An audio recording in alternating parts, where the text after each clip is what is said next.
Praise the lord. మన పరిశుద్ధుడు, మన రక్షకుడైనటువంటి యేసుక్రీస్తు వారి మహిమ కలిగిన నామంలో ఈ రోజున వాక్య ధ్యానంలోకి ప్రతి ఒక్కరికి దేవుని పేరిట ప్రైజ్ ద లార్డ్ వందనాలు. ఈరోజు వాక్యంలో నుంచి మనము దేవుని ప్రజల యొక్క నడవడికను, వాళ్ళ యొక్క ప్రవర్తన దేవుని ముందు ఎలాగున్నదో ధ్యానించుకుందాం. వాళ్ళ ప్రవర్తనే కాదు, ప్రత్యేకముగా మన ప్రవర్తన, వాళ్ళ ప్రవర్తనలో నుంచి మన ప్రవర్తన ఏ రీతిగా ఉన్నదో నేర్చుకోవాలి. ఆమేన్. వాళ్ళ ప్రవర్తనను బట్టి మనం ఏ రీతిగా ఉంటూ ఉన్నామో ఒకసారి వెనక్కి తిరిగి చూసుకోవాలి.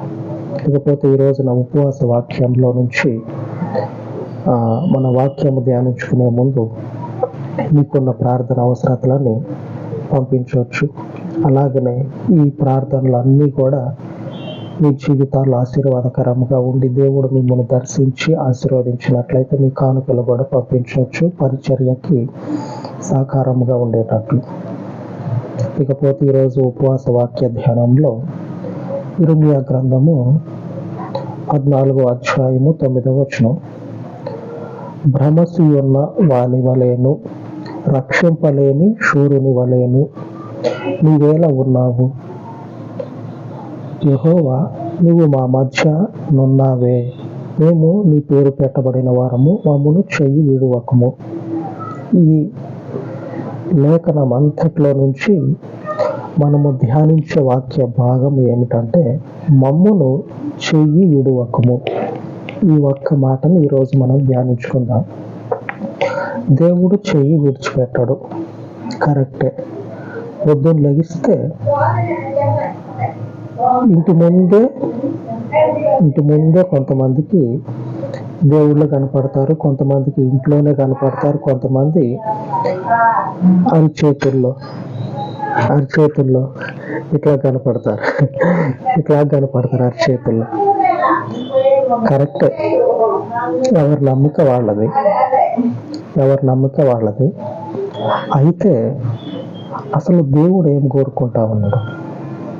నా నమ్మకం నాకుంటే దేవుని దగ్గరికి పోతానా? నా నమ్మకంతో పోను. దేవుని నమ్మకం మన జీవితాల్లో ఏమై ఉన్నదో, ఆయన ఉద్దేశం ఏమై ఉన్నదో ఆ ఉద్దేశం నా జీవితంలో ఉంటే దేవుని దగ్గరికి పోతా నేను.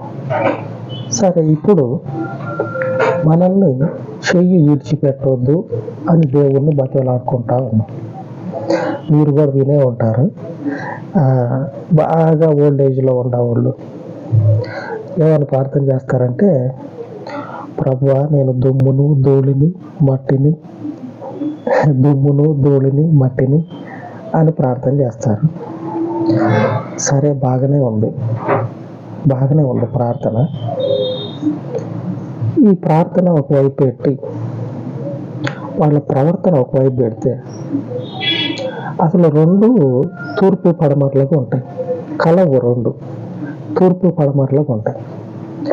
చేసే ప్రార్థనకు తగ్గట్టుగా జీవితం ఉంటే చెయ్యి విడిచిపెట్టడు. ఆమేన్. Praise the lord. దేవుడు చెయ్యి విడిచిపెట్టడు. నిజమే చెప్తున్నా. మీకు ఒక లేఖనం చూపిస్తా. యమా ఉంటుంది. మనం 24 గంటలు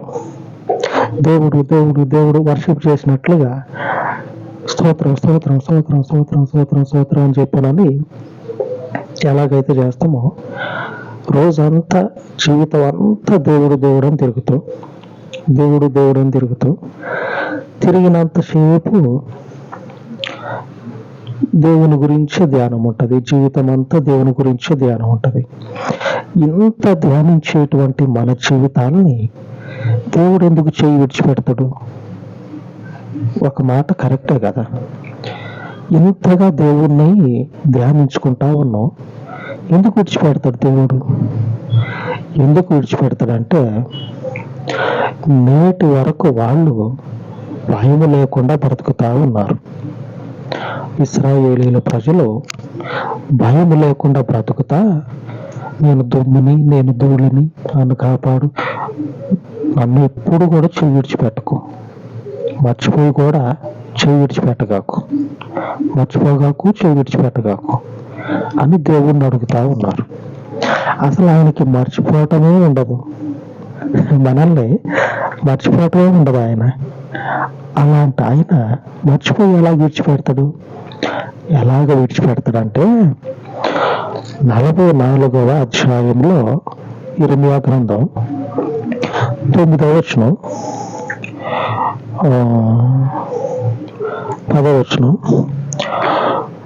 నేటి వరకు వారు దీన మనస్సు ధరింపకున్నారు, భయమునందకున్నారు. నేను మీకును మీ పితరులకును నియమించిన ధర్మశాస్త్రమునైనను కట్టడలనైనను అనుసరింపకయేనున్నారు. ఇది విషయం. అసలైనటువంటి దేవుని చిత్తము, ఉద్దేశము, ఆయన కోరుకుంటున్నటువంటి ఆయన హృదయ వాంఛ ఏమిటంటే దీన మనస్సు ధరించకుండా, భయము లేకుండా పితరులకు ఇవ్వబడినటువంటి దేవుని వాక్యాన్ని అనుసరింపకయే ఉన్నారు. అనుసరింపకుండా సంఘానికి వచ్చి ఉపవాసించి దేవుని సన్నిధిలో నిలబడి, అయ్యా నేను దీనుడను, దరిద్రుడను, ఏ విధమైనటువంటి యోగ్యత లేనటువంటి వ్యర్థుడను, ఈ ప్రార్థన చేసి బయటికి పోయి ఫోన్ ఓపెన్ చేసి ఆ పార్టీ ఎక్కడ సాయంత్రం రెడీ చేసి పెట్టు, తీసుకురాకుండా ఉండకురోయి, 4 బీర్లు 4, తర్వాత నీకు తెలుసు కదా మొన్న చేసినట్టు, మొన్న ఎట్లా చేసినావు అట్లాగా. ఇది బయట పోయినాక దీన మనస్సు ధరింపకుండా ఉన్నారు, భయము నందకయే ఉన్నారు, దేవుని వాక్యాన్ని అనుసరింపకయే ఉన్నారు. చెయ్యి విడిచిపెట్టడా? మరి పరిశుద్ధుడు యేసు ప్రభువు పరిశుద్ధుడు. ఈడొక ముక్క పెట్టుకొని, ముక్క చికెన్ పీసు, మటన్ పీసు పెట్టుకొని, పక్కన కారం పెట్టుకొని, అంటే చిప్స్ పెట్టుకొని, నేను చేయలేదులే కానీ చూసా, చెప్తా ఉన్నా, నేను చేయలే. చిప్స్ పెట్టుకొని ఆ పక్కనే పెద్ద బాటిల్ పెట్టుకొని, అంత దూరంలో ఇంకొక 5-6 ఉంటాయి, ఆ బాటిల్ పెట్టుకొని ఉంటారు. ఈ పరిస్థితులు ఆయనకి సుతారాము అస్సలు పడనటువంటి దేవుడు ఏం చెప్తా ఉన్నాడంటే దీన మనసు ధరించి నడవండి, వాక్యాన్ని అనుసరించండి అని చెప్తా ఉన్నాడు. మనమేమో వాక్యానుసారంగా ప్రవర్తించకుండా మమ్మల్ని చేయి విడిచిపెట్టకు ప్లీజ్ ప్లీజ్ ప్లీజ్. చిన్నప్పుడు ఎప్పుడు దగ్గర అసలు ఇంగ్లీషే తెలియదు అసలు. చిన్నపిల్లలు ఆట ఆడుకునేటప్పుడు సినిమాలు వీటి ప్రభావం వల్ల ఆ పిల్ల వచ్చి అనేది ప్లీజ్ ప్లీజ్ ప్లీజ్ ఆడుకునేటప్పుడు. అట్లాగా దేవుని సన్నిధిలో వచ్చి ఈ రకంగా మాట్లాడుతూ ఉంటారు. తగ్గించుకొని ప్రార్థనలో తగ్గించుకోవటం సరైందే. జీవితంలో ఆ ప్రార్థన అనేది భౌతికంగా మన ప్రవర్తనలో కనపడాలి. అది కోరుకుంటుండే మన దేవుడు, అది కోరుకుంటా ఉన్నాడు. కోరుకొని మీరు ఈ రీతిగా ఉన్నట్లయితే నేను ఎందుకు చేయి విడిచిపెడతా మిమ్మల్ని? ఆ పాపం చేసిన నాడే ఆదాముని విడిచిపెట్టలే ఆయన్ని. ఎలాగ తోడుగా ఉండాలో అలాగ తోడై ఉన్నాడు. మొత్తం ఆ తూర్పు పడమరలాగా దేవుడు లేడు ఆదాము జీవితంలో. ఇప్పుడు ఇంకా అసలు ఆ స్థితి, ఆ పరిస్థితి, ఆ ఆలోచనలో లేవు క్రీస్తులో నుంచి. ఇంతటి బలవంతుని నీడలో ఉన్న మనము చేసే వీటిని అన్నిటిని బట్టి చేయి విడిచిపెట్టాల్సి వస్తా ఉన్నది. ఇంకా వాళ్ళు ఏమంటా ఉన్నారంటే ఇన్ని పనులు చేస్తా ఉన్నారా, చేసి రక్షింపలేని శూరుని వలె అలాగనే భ్రమసు ఉన్న వాని వలె మర్చిపోయినవేమో నీవేమన్నా, రక్షింపలేకుండా ఉన్నవేమో నీవు. రక్షించకుండా ఉండటానికి ఆయన సత్తువ లేనటువంటి దేవుడు కాదు, శౌర్యము పరాక్రమము కలిగిన దేవుడు. ఆ పరాక్రమము శౌర్యము లేనటువంటి దేవుడైతే కాదు. కాని దేవుడైతే, ఆ పరాక్రమము శౌర్యము లేనటువంటి దేవుడైతే మీరు అన్నట్లుగా రక్షింపలేని శూరుని వలె అంత దూరంలో నిలబడి చెట్టులాగా నిలబడి చూస్తూనే ఉంటాడు. అలాంటి దేవుడు కాదు కదా. సింహములను వంచగలిగినటువంటి దేవుడు. గొర్రెలు కాసుకునే మనిషి సింహాన్ని ఎలుగుబంటిని వంచుతాడా? కాదు. రాముని చూసే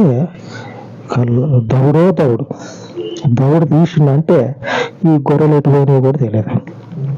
దావీదు అంటాడు సౌలుతోటి, నేను సింహాన్ని ఎలుగుబంటిని వంచిన, కట్టెను ఉంచినట్టు పుల్ల ఉంటుంది కదా, పుల్లను కనుక విరగదీసినట్లు వాటిని నేను వంచిన అని చెప్పాను అంటాడు. అంతటి బలమును ప్రసాదించే దేవుడు. ఆ ప్రసాదించే దేవుని వైపు ఈ రకమైనటువంటి భయభక్తులు లేకుండా ఉంటే చూడడు, చెవి విడిచిపెడతాడు. ఆయన చెవి విడిచిపెడతాడు. ఇంతగా మనము దేవుడిని అనుసరిస్తున్నాం కదా, ఇంతగా మీకు యమా ఉంటుందని చెప్పాను కదా. లేఖనం చూపిస్తా. ఇప్పుడు యమా ఉంటుంది. ఏమిటంటే అందరికీ తెలిసిందే. లేఖనంలో ఏముంటుందంటే, మన జీవితాంతం 24 గంటలు, మన జీవితాంతం రోజులు 24 గంటలు, జీవితంలో సంవత్సరాలన్నీ దేవుడు దేవుడు దేవుడు దేవుడు దేవుడు దేవుడు అంటూనే ఉంటాం. కానీ చెవి విడిచిపెట్టగాకు బాబు, చెవి విడిచిపెట్టగాక అని చెప్పినని ఇలాగ మాట్లాడుతూనే ఉంటాం. ఆయన మనల్ని మర్చిపోడు, అది వాస్తవం. చూడబోయే లేఖనంలో ఏముంటుందంటే, ఒక ముక్కు ముఖం తెలియనటువంటి మనిషి, ముక్కు ముఖం తెలియదు అంటే ఎవరో అలాంటి మనిషి నువ్వు రాజుగా అయినప్పుడు ఒక పాలు నన్ను జ్ఞాపకం చేసుకో. నువ్వు రాజుగా అవుతావు కదా, అప్పుడు ఒకసారి నన్ను యాడ్ చేసుకో నన్ను అని చెప్పానని ముక్కు ముఖం తెలియనటువంటి ఒక మనిషి యేసుప్రభుని అడిగితే, చూద్దాంలే అని కాదు, నువ్వు ఖచ్చితంగా ఉంటున్న రాజ్యంలో. మీకు అర్థమై ఉంటుంది. లూకాసు వార్త 23వ అధ్యాయము 43వ వచనం, వానితో నేడు నువ్వు నాతో కూడా పరదేశంలో ఉందువని నిశ్చయముగా నీతో చెప్పుచున్నాను. నేను సిలువ వేసినాడు, అటొక బందిపోటు దొంగ, ఇటొక బందిపోటు దొంగ. ఇద్దరిలో నుంచి ఒకడు యేసు ప్రభుని అడుగుతా ఉంటాడు, నీ రాజ్యంలోనికి వచ్చినప్పుడు నువ్వు నన్ను జ్ఞాపకం చేసుకో అని చెప్పానని అంటాడు. ఆ మనిషి ఎవరో తెలియదు. అప్పటిదాకా పరిచర్యలో సహకరించినోడా అంటే కాదు. బల్బులు తీసుకొచ్చి ఆ వాల్డర్లో బిగించి వైర్లో బిగించి ఆ పని చేసినోడా కాదు సేవలో. ఎవరో చివరి నిమిషంలో ముక్కు ముఖం తెలియనటువంటి ఒక మనిషి ప్రభువుని అడిగితే, నువ్వు ఖచ్చితంగా నాతో పాటు ఉంటావు నా రాజ్యంలో. ఈ ముక్కు ముఖం తెలియనోడు అడిగితేనే వదిలిపెట్టని దేవుడు జీవితాంతం 24 గంటలు ఆయన ధ్యానము లేకుండా వేలు కదపలేని జీవితాలు మన జీవితాలని ఆయన విడిచిపెడతాడా? ఎంత మాత్రం కూడా విడిచిపెట్టడు. ఆయన అంటే దీన వస్త్రమును ధరించి, ఆయన అంటే భయము కలిగి పితరులకు ఇవ్వబడినటువంటి పరిశుద్ధ గ్రంథాన్ని అనుసరించి నడిస్తే ఎన్నడూ కూడా జీవితంలో తలదించుకునే పరిస్థితులు ఆయన రానివ్వడం. ఆమేన్. అలాగ ప్రార్థించుకుందాం.